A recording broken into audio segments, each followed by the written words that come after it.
रामपुर नाम का एक सुंदर सा गांव था। सुबह होते ही आसमान में पंछियों का मेला लग जाता। खेतों में धान की बालियां हवा के साथ लहराती थीं, जैसे कोई हरा समुद्र हो। एक शाम की बात है। रामपुर गांव में रह रहे एक परिवार में पत्नी अपने निराश होकर बैठे पति से कहती है कि क्या हुआ, आप इतने परेशान क्यों दिख रहे हो? तुम्हें तो पता ही है मेरी तबीयत अब अच्छी नहीं रहती, और ऊपर से जामींदार खेत का भी कर हमसे लेता है। तबीयत अच्छी ना होने के कारण तो इस बार हमारे खेत में खेती भी नहीं हुई है। फिक्र क्यों कर रहे हो आप?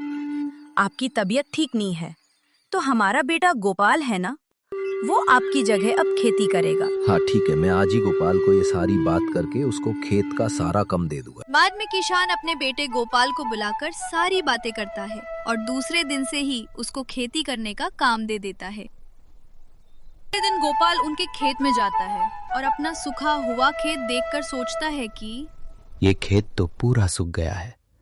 इसके लिए ऐसा तो क्या करूं मैं कि जिससे मुझे खेत में मेहनत भी ना करनी पड़े और खेत का सारा काम भी हो जाए। इतने में गोपाल की नजर उसके पास वाले खेत में पड़ती है।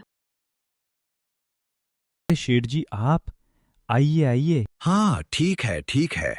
तू पहले ये बता कि खेत के इस्तेमाल करने का कर कब चुका रहा है? पर शेठ जी, अभी ही तो मैंने खेत का कर चुकाया था। वो तो खेत की जमीन का कर था, पर खेत की हवा और पानी जिसका तू इस्तेमाल करता है उसका कर कौन चुकाएगा? गोपाल देखता है कि जामींदार अपने मुनीम के साथ जाकर खेत में मेहनत कर रहे हैं। गरीब और लाचार किसान को अपनी जमीन खेती के लिए देता है और बाद में उनसे खेत की छाया और हवा के इस्तेमाल में भी किसानों से पैसे वसूलता है। ये सब देखकर गोपाल मन ही मन जमींदार को सबक सिखाने के लिए एक योजना बनाता है। थोड़ी देर बाद जमींदार गोपाल के खेत में पैसे की वसूलत करने आता है। अरे गोपाल बेटा, तुम्हारे बापूजी कहाँ हैं? शेठ जी, बापूजी की तबीयत ठीक नहीं है, इसलिए मैं अब खेत का सारा काम संभाल रहा हूँ। अच्छा ठीक है, पर तुम्हें बता दूं कि तुम लोग जो मेरे खेत पे खेती करते हो उसके बदले तुम्हें पैसे या फसल चुकाना होगा, और तुमने तो खेत में अभी तक कुछ फसल भी नहीं की है। शेठ जी, खेत में अभी तक फसल नहीं की है क्योंकि बापूजी कह रहे थे कि उनको किसी बड़े ज्योतिष ने कहना था कि इस खेत की मिट्टी की गहराई में बहुत कीमती चीज है। वो तो आप इस खेत की मालिक हो, इसलिए मैं बात आपको बता रहा हूं। अब जब वो कीमती चीज में मिट्टी खोद के निकालूंगा तब हम उसको आधा आधा आपस में बांट देंगे। ये बात सुनकर जमींदार लालच में आके सोचता है कि अगर ये खेत की मिट्टी खोद के वो कीमती चीज निकालेगा तो मुझे आधी चीज इसके साथ बांटनी होगी।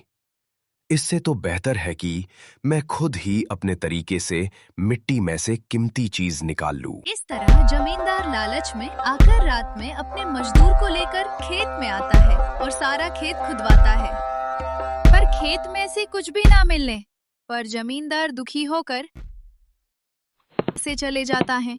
अगले दिन जब गोपाल अपने खेत में आता है तब वो अपना मिट्टी खोदा हुआ खेत देखकर समझ जाता है और मन ही मन सोचता है कि लगता है मेरी कल की हुई योजना की लालच में आकर जमींदार ने ही मेरी खेत की मिट्टी को खोदा है। चलो, इस वजह से मेरा खेत का काम आसान हो गया। चलो, अब जमींदार को भी थोड़ा और सबक सिखाता हूँ। बाद में गोपाल अपने खोदे हुए खेत में फसल के बीज बो देता है।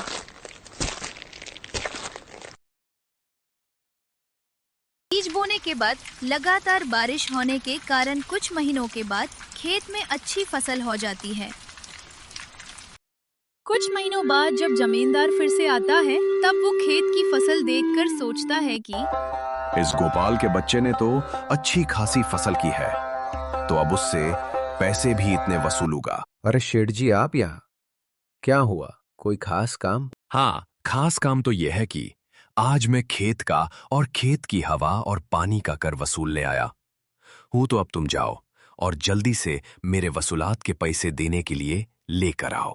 हाँ शेठ जी, रुकिए, अभी जाता हूँ और आपके खेत के पैसे लेकर आता हूँ। बाद में गोपाल वहां से जाता है और अपने साथ हाथ में एक मटका लेकर आता है। गोपाल कि हाथ में मटका देखकर जमींदार सोचता है कि ये जरूर इस मटके में खेत के पैसे और कीमती गहने लेकर आया होगा। ये लीजिए शेठ जी आपके लिए, इसमें आपके खेत का कर है।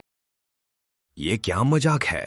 ये मटका तो पूरा खाली है, इसमें तो कुछ है ही नहीं। नहीं शेठ जी, जरा गौर से देखिए, ये मटका खाली नहीं है, बल्कि इस मटके में तो ये खेत की हवा है। भला ये सब क्या है?